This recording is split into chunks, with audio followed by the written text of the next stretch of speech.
Hi and welcome along to AFTV Transfer Daily, the show that keeps you up to date with players that be linked with a summer transfer move to Arsenal. Back poolside here today. Big up to everybody back in the UK. The crazy time difference. Listen, I saw some comments yesterday. Why did it come out so late? Actually, over here in LA, it's early. It's the same sort of time I'll be doing it in the UK, but the 8-hour time difference is mad. But listen, thank you for everybody who's been watching the transfer dailies religiously throughout this whole trip in America. It's been absolutely amazing, the numbers and the responses I've been getting from people out here. It's been incredible.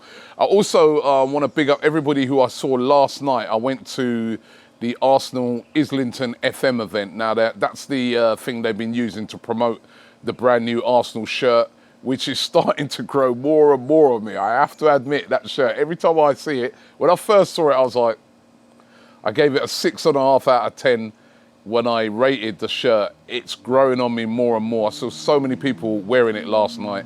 But yeah, they had a big event for that. And also big up to, I think it's Ants, who performed live. He was really good. Great performance by him. And a really great night. And one of the people that was at the event was Edu. Edu was at the event, and I've got to say, what a really cool person Edu is, right? Because he was sort of in the VIP section, and he came out of the VIP section to talk to us. You know, now you'd have thought somebody who's involved in such a sensitive thing as transfers and that might sort of say, oh, you know, let me just sort of, they're going to ask me awkward questions and this and that. He came out, he made his way out, came out. I had a really long conversation with him. He had a conversation with the rest of the guys as well, but I had a really long conversation with him. We were talking about transfers. Turkish posed a couple of questions to me. I was thinking, uh-oh, we're going to get thrown out now. But he was brilliant. He was absolutely brilliant, answered everything. And, you know, he's buzzing about the transfer window so far. He's saying that, you know, they are really happy with the signing of Kai Havertz, of Timber, and of Declan Rice. And, you know, I was saying to him, listen, well done for getting some of those, particularly the Declan Rice signing, for getting such a difficult signing like that over the line. And he's actually saying to us, you know, his most difficult transfer window was when he first came to Arsenal. Because he's like, you know, you have to try and move on certain players. And he goes, those windows are more difficult than these windows. Which I found really interesting. But no, he was brilliant. He was absolutely brilliant. Of course, there was one question that I had to ask him, and I did ask him, and that was, who is next? I was like, well done, brilliant signing so far, but who is next? And as you would realise, right, he's very skillful. He swerved those, right? He said to me, you know, he goes, he's got that little smile on him. He just sort of smiled and said, you know, we're still working, but he wouldn't reveal who was next. And another interesting thing that he said to me as well, I was asking him about Jurriën Timber and saying how good he's looked. Out of the 3 signings so far, he's the one that's really stood out so far on the tour, and how he's just looked to have seamlessly fitted into Arsenal's team. And he said, well, listen, he goes, we bought him from Ajax, and Ajax play in a very similar way to what Arsenal want to play. So that's why he feels like it's been very easy for him to assimilate into the team. So that was one of the things he was saying about Jurriën Timber. But great conversation with him. I was thinking to myself, well, if it's been very easy for Jurriën Timber to assimilate into the team, KUDUS will assimilate into the team easily as well. He plays for Ajax. Right, we've been linked with it. There's me putting 2 and 2 together, right? But we've been linked with KUDUS. Could that be a signing that Arsenal bring in next? Now, again, all the rumours are pointing towards, at this moment in time, Chelsea. Chelsea seem to be ahead of us in the race, but Arsenal are still in the race for the player. I spoke about it yesterday and said that even Manchester United, excuse me, might come into it as well. But at the moment, Chelsea are the team that seem to be ahead, but Arsenal could yet make a move for him.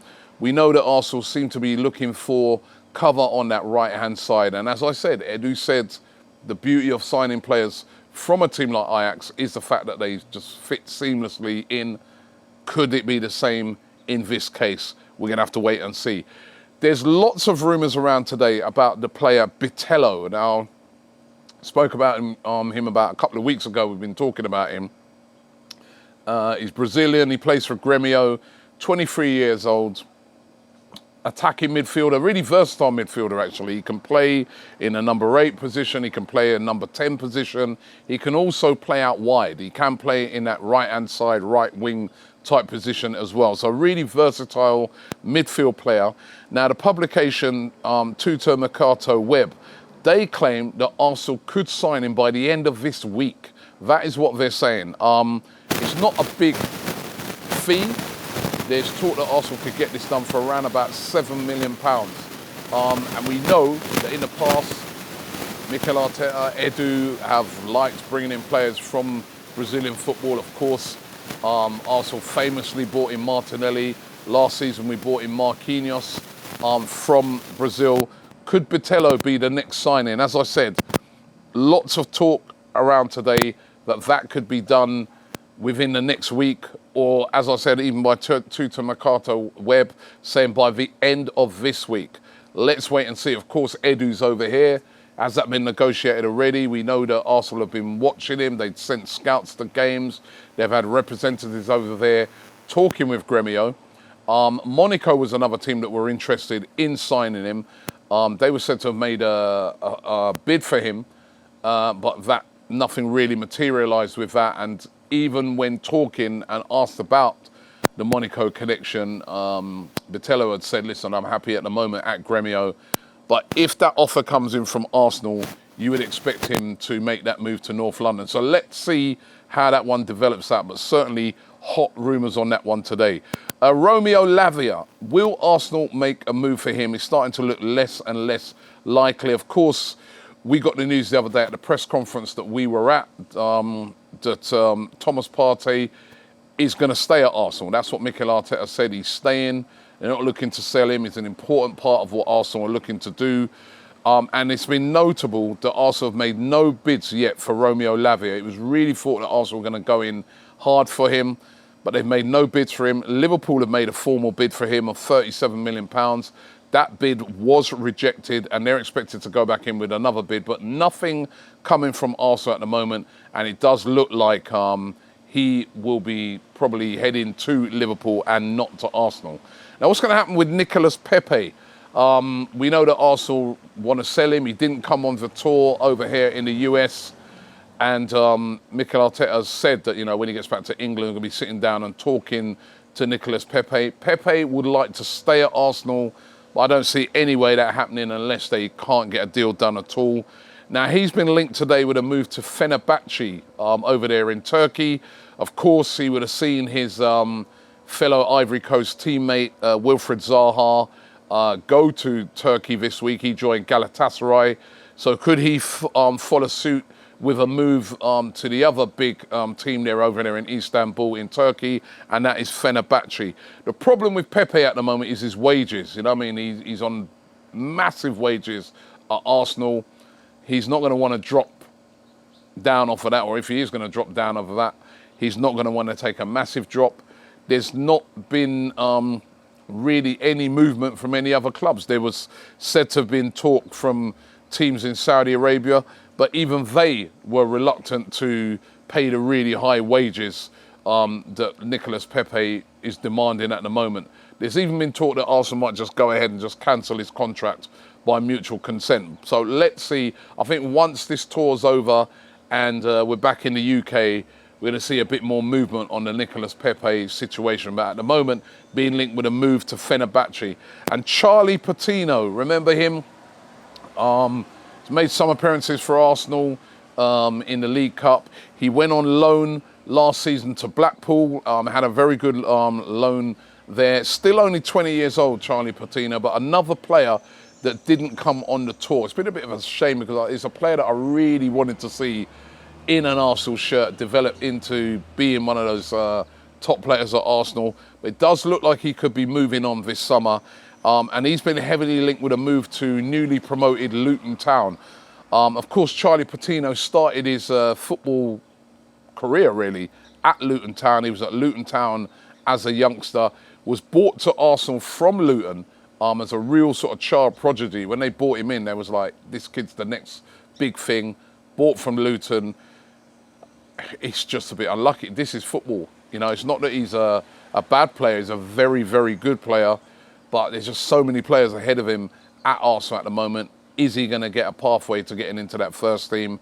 And it looks like Arsenal are willing to sell him, and Luton Town is one of the teams that has been mooted as a team that could sign him this summer. We'll wait and see how that one develops out.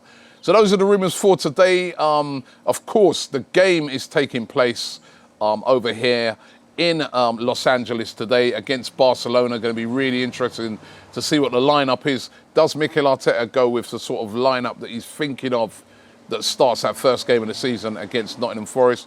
Or will he give a chance to some of the players who haven't really featured on the tour? Another interesting thing to see is going to be, does following Balogun get a start or get minutes in this game? I feel if we don't see Balogun at all in this game, that is a clear indication that he's going to be leaving Arsenal Football Club. And of course, we know that Inter Milan are already in a big bid to try and get him over there. So lots of things to see in that game tonight. And of course, we got it covered here on AFTV. We got a watch along back in the studio.